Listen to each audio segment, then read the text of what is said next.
Omiyo odhiambo ma kawuono ni ka Nyasaye omiwa thuolo ni, wadwaro mondo wapuonjre e wach moro mar jochiende.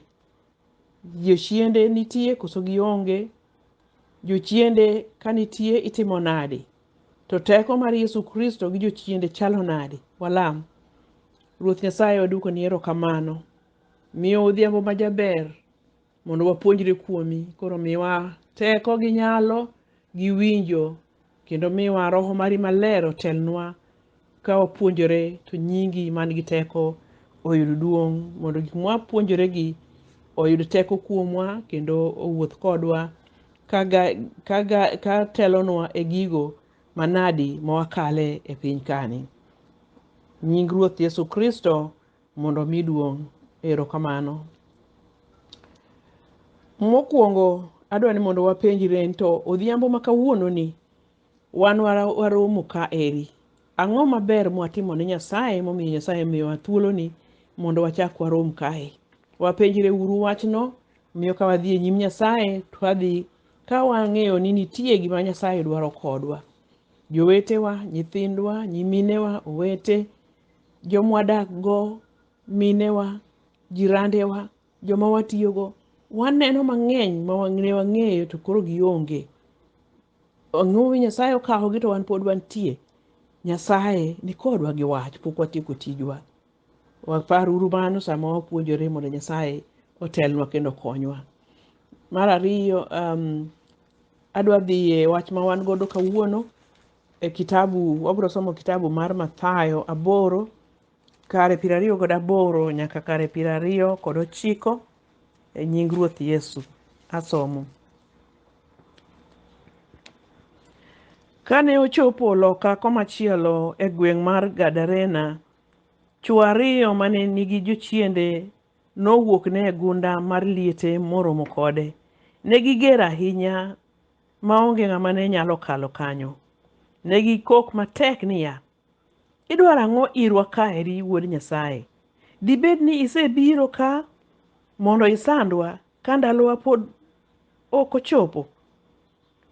No to mochwalore matin koa kama ne gintie, kweth maduong' mar anguro moko ne kwayo. Jochiende go nokwayo Yesu kawachone niya, kigolowa kuom ji ariyo gi, to orwa wadonji e kweth mar anguro. Nowachonegi niya, dhiuru. Omiyo jochiende go nowuok kuom ji ariyo gi mi gidonjo ei anguro go, kendo kweth duto kar rombgi noringo matek koluwo aridiridi mochomo nam, mi giduto ne githo ei pi.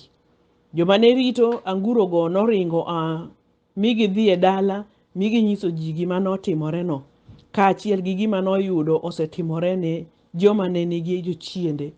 Eka ji duto manodak e dalano nowuok oko mondo girom gi Yesu. To kane ginene, negi ywagorene mondo oa e gweng'gi. Mano e giko mar somowa. Nyasaye mondo gwedh ndikone. Jo Kristo kik wawuondre ni jochiende onge. Omiyo kata wayie kata wadagi, gimiluongo ni jochiende nitie. Kade ne gionge, Yesu dine ok ogolo jochiende. To Yesu wuon oloso kuom jochiende kendo golo jochiende e kitabu mar New Testament, Muma Manyien. Yesu ogolo jochiende mang'eny kendo puonjowa kendo kosiemowa kuom jochiende. Omiyo jopuonjre ne be kochako puonjo ne gitimo kamano, kendo gimene ne gijiwowa mondo wabed motang' gi jochiende, mondo warit chunywa. Omiyo ok dang' wawuondre ni wakia ni jochiende nitie. Ka wakia to kawuono wang'eyo. To ber ka wang'eyo kendo ka wang'eyo ni gintie, mondo wabed joma oikre gi lweny manyalo goyo godo jochiende gieki, nikech jachien ok go kod remo kata gi ringruok.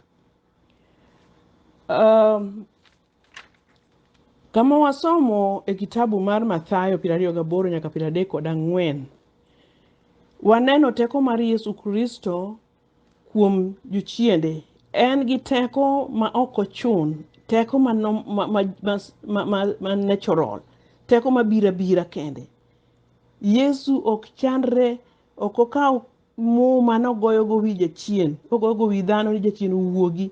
Ok ogo ng'ama nigi chiende go mondo wuogi, ok oyunge, ok otime nadi, kogo nduru. Owacho ni gimana ni wuogi, dhi uru, to gidhi adhiya. Bende jachiene makwongo ng'eye ni in wuod Nyasaye. Koro teko machalo kamani, onyiswa ni Yesu Kristo omiyowa wan jogo moyie kuome. Ni kawayie kuom Yesu Kristo, to gima Yesu Kristo timo, wanyalo timo. Kendo wacho ni wanyalo timo kata moloyo mago.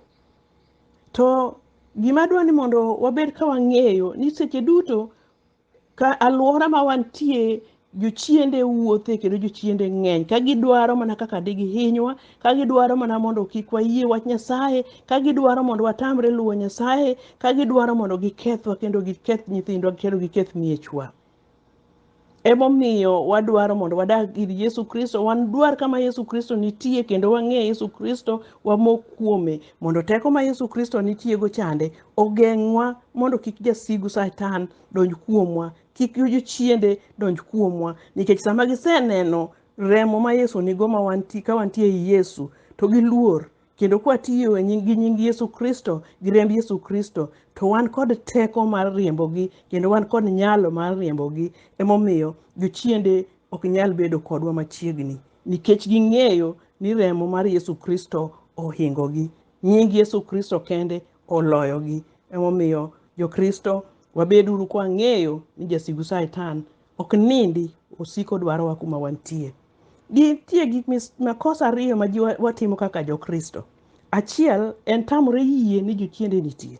Seche mwatamore yie ni jachien nitie, wamiyo jachien thuolo kendo jachien mor, nikech en kod thuolo mar donjo kuomwa ma ok wageng'e, nikech wawacho ni jochiende onge, mago joma wacho ni jochiende nitiego, mago joma jopiny.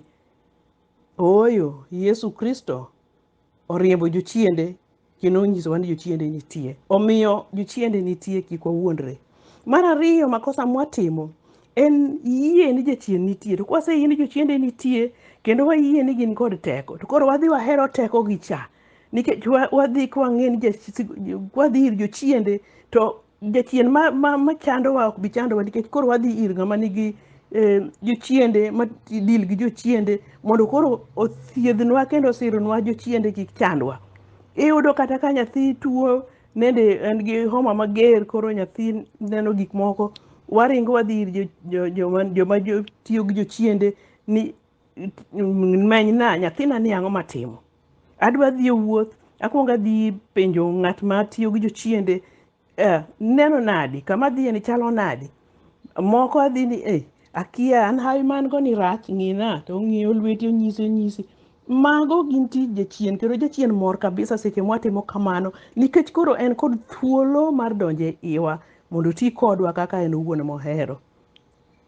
Emomiyo wabed kwang'e nitie jochiende, to bende wang'eyo ni golo jochiende kuomwa kata tamo jachien mondo donj kuomwa onge ng'at moro kendo to mana remb Yesu Kristo kod nying Yesu Kristo. Magi e gik moloyo jachien. Wadwoko ni Nyasaye erokamano nikech Yesu Kristo en ruoth maber. Muma siemowa kuom kedo gi jasigu Satan. Onyisowa maber ni jasigu Satan ok en ng'ama ikedo godo gi lwedo. Emomiyo wadwa somo anena Jokorintho 2:10 matindo 4-5. Owacho kama: nikech gige lweny ma wakedogo ok gin mag pinyni, to gin gige lweny mager mag Nyasaye mwakonyorego kuom muko kuonde mochiel motegno. Waketho mbekni kod riekni mag wuondruok duto mag sunga dhano madino ne ji yor ng'eyo Nyasaye, kendo matweyo paro ka paro mobam mondo wami owinj Kristo. Lwenje mwagoyo mag jasigu Satan, ka wagoyogi jaka wagogi mana ka warwakre gi lwenje ma Yesu Kristo omiyowa, gi lwenje mag Nyasaye. Mago eka wanyalo giko jasigu Satan. Nono to Satan omuomowa. Nitie jochiende mopogore opogore. Jochiende nitie mag gombo. Mamiyo isiki mana jagombo. Kineno gir wadu maber igombo. Kineno gik maricho ma ok onego watim ema chunyi gombo mondo itim. Nitie jochiende madil mana kod chiemo. Gitami chiemo. Inyalo bedo kidhero kata ineno chiemo to ok inyal chamo nikech ok idwar. Bende kata kichamo to inyalo chamo matin ma ok nyal konyi. Iyudo kata ni koro ibedo matuo ma nyaka teri e osiptal mamedi nyaka pi. To kokamano to giketi ichiemo mohingo kiasi. In aina ng'ama koneno chiemo to kuma chiemo go dhiye be ok ine. Ichiemo achiema to kuma chiemo go dhiye be ok ine. Moko bende chiemo to kochopo sama gipondo kuom ji to gidhi gi soko duondgi to ging'ok. Nitie jochiende bende machandowa mamiyo wachalo raurni. Iling' aling'a ka ichalo raura. Koro ng'ato, nyathi ng'ane mancha jabaka maber ni. Ang'o motimo nyathini yawa? Ang'o motimo nyathi? Koro in idwa dhi ir jatij jochiende mondo dhi ogol ni jochiende. Ere kaka jachiel nyalo golo jachien wadgi? Waringuru ir Yesu Kristo manyalo gik moko duto, manigi teko kod nyalo. En ema nyalo konyowa. Koro miyo wabeduru ka wang'eyo ni seche ma wawe richo modonjo kuomwa, jasigu ma jachien mar sundo kido mar richo mwadonje ni, kata obed ka en richo mar chode, koro jasigu mar jachien ni eri sika kod ng'ato. Koro in mana ng'at ma ok nyal bedo mos. In ng'at ma ka en jakuot isiki kwela ma kata ka jogoyi kono pod ichaki dok adoka. In mana ng'at ma jamiriambo ma kata ka nyonduru owuok gi nyingi to pod ichaki wacho awacha miriambo. En miriambo ma ok rum. Emomiyo seche ma waneno ka ng'ato chandre gi kit ngima moro ma ok ber, nitie jachien e ng'ama chalo kamano. Dio ma wanyalo golo godo jachien en mana nying Yesu Kristo, ema wagolo godo jachien kendo wakwede godo chutho. To bende kosegol jachien, ok wadong ni koro wasegolo jachien koro waling'. Nyaka wasik ei Yesu Kristo, nyaka wati gi nying Yesu Kristo, nyaka wasom wach Nyasaye, nyaka wadhi e lalruok, nyaka walem, nyaka wapak Nyasaye ndalo duto. Ko ang'eyo ni remb Yesu Kristo ema luokowa kendo maketo wakare. Ka ok kamano, jasigu Satan gi jochiende manowuok duogo koting'o jabiriyo machielo, gibiro godo, gijako giyudo ka ot kane oywa ler, gidonjo gidak. Koro in aina ng'at moro mokethore kabisa ma onge giminyalo timo. Kata ka en ura ti ururi aura chuth, kata ka en neko ti ina gi neko chuth, kata ka en dhawo ti ina jadhawo machuoyi pala koni titimi nadi, onge kwe. Emomiyo iyudo ni kata e udi samoro wabedo gi koko e utewa to ok wang'eyo ni jachien mar koko ema odonjonwa ot. Mano waparo mana ni jok mwadago gi ema kelo koko. Samoro ng'ato paro ni dhako ema lelo, ng'ato be paro ni chuore ema rach, to gin mana jasigu jachien ema odonjo sundo ji koni kod koni. Oyudo ka matindo kosedonjo to koro en chandruok. Iyudo ka nyithindo obam e ot duto, ok gibam ni gihero. Nyithindo gombo mondo gibed e ngima maber, mondo gibed gi kwe, to gini otamogi. Omiyo jokristo wabeduru mondo wang'e wapar malong'o, mondo wawe ni Yesu Kristo tich mondo tinwa. Jasigu Satan biro koweyo jochiende donjo kuomwa man kod chunje mag sunga, chunje mag winjo ni in min kare, ng'ama chielo chande rach. Iyudo ka in isiko mirima nitie kuomi, iyudo ka nyiego nitie kuomi mar aracha, nitie sin moro mar jachien ma kosedonjo to koro onge gima inyalo timo, isina sina sate, tuo ema koro donjo kuomi.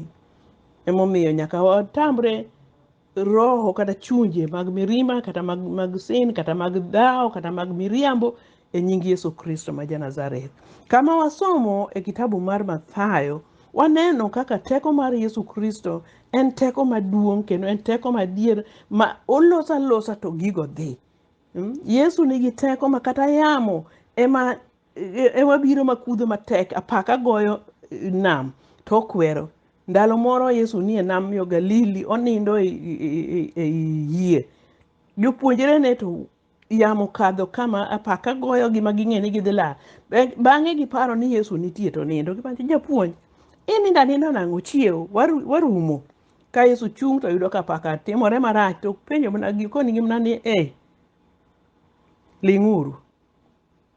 Ne gidok giling', yie wuoro ni ai ma ng'ama nadi ma kata mana yamo kata mana paka winje, ma ng'ama nadi. To par ni ng'ama nadi ni ema wan go, ema waseyinwa hero ni. Omiyo in bende nyalo luongi ni ma ng'ama nadi kikalo kamoro iyudo ka weche tek ma iyudo miloso ma weche pie. Inyalo donjo kamoro iyudo ka tuo lich ipoki ilemo kanyo ma jatuo chango. Ok en teko ni, en teko mar Yesu Kristo cha mani kuomi. Teko ma Nyasaye omiyowa cha, teko ne mani kuomi. Omiyo wanyalo bedo kod teko ma Yesu Kristo osemiyowa kaka osesingonwa ka wayie kendo ka wasiko kuome. Owacho ni kwasiko kuome to an nyithind Nyasaye.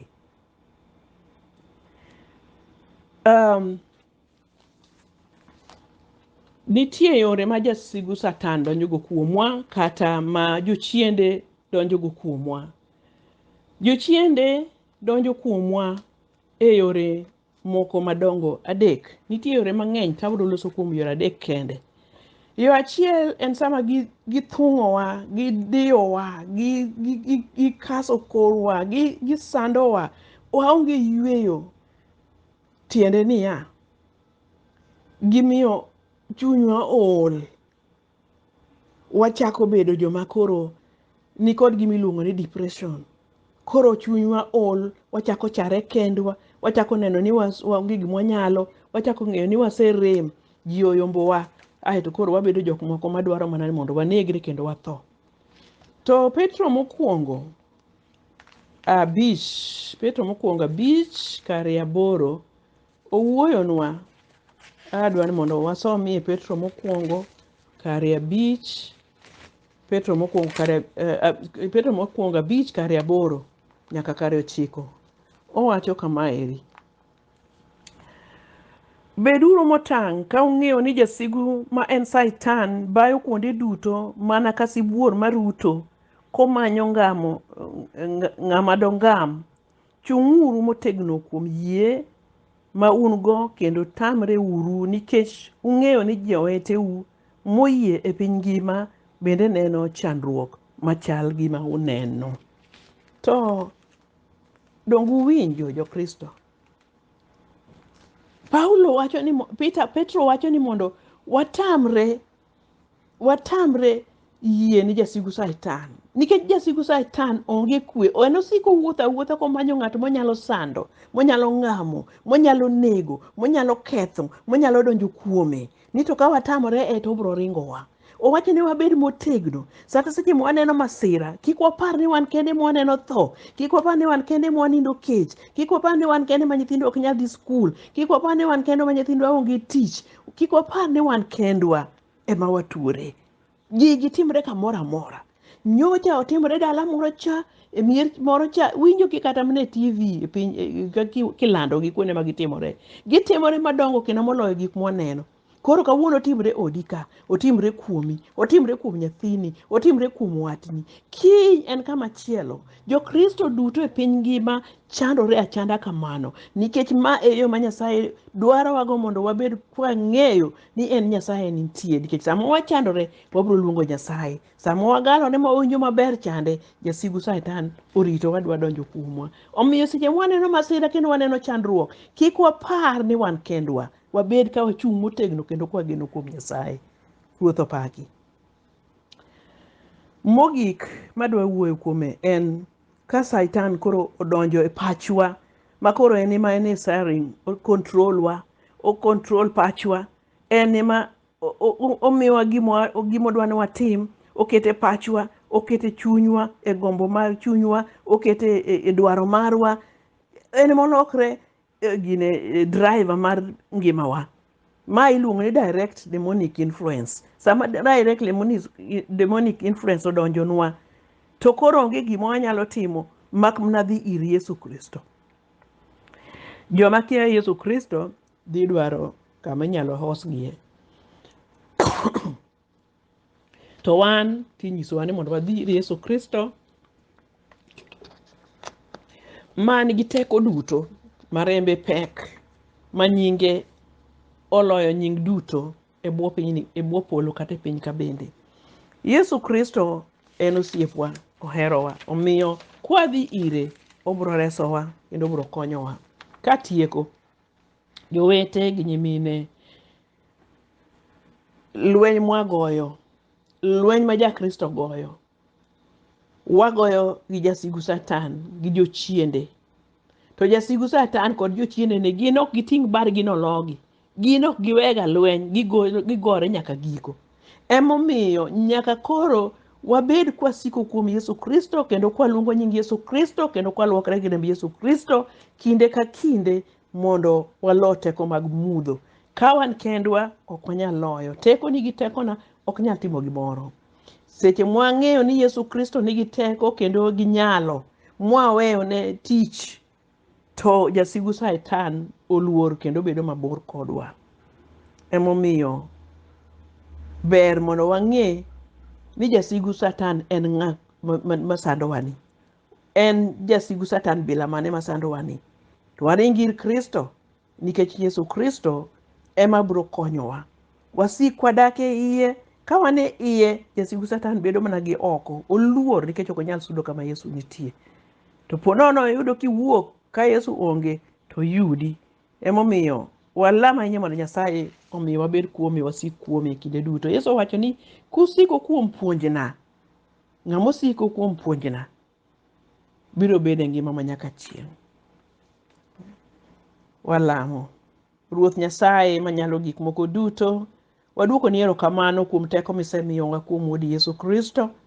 Bende wagoni erokamano nikech Nyasachwa in kodwa kendo iritowa, kiritowa nyithindwa bende, kirito jowetewa duto, kiluongowa mondo wasud iri, wadak kodi, wachiem kodi.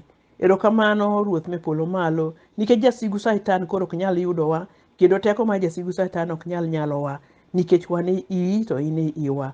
Konywa ahinya mondo wadag e ngima mar kwayo weruok, ngima maduogo iri, ngima maringo dok ir Nyasaye, ngima mar kwayo ng'uono ka waketho, mondo remb Yesu Kristo chak oluokwa ndalo duto. Wagoni erokamano, wapako duong'ni nikech in Nyasaye maber. Erokamano Ruoth Nyasachwa odhiambo mimiyowani, kuom wachni maber mimiyowa. Koro wachni mondo oyud teko kuomwa, mondo obed kodwa kendo ti kuomwa, kuom hapi modhiero ng'eyo, e nying Yesu Kristo Ruodhwa. Amina. Koro hap Ruoth gi teko mar Nyasaye obed kodwa. Kwene ma piny ok nyal miyowa mondo dhi kodwa, obed kodwa nyaka wachak warom kendo. Nying Yesu omi duong'. Amen.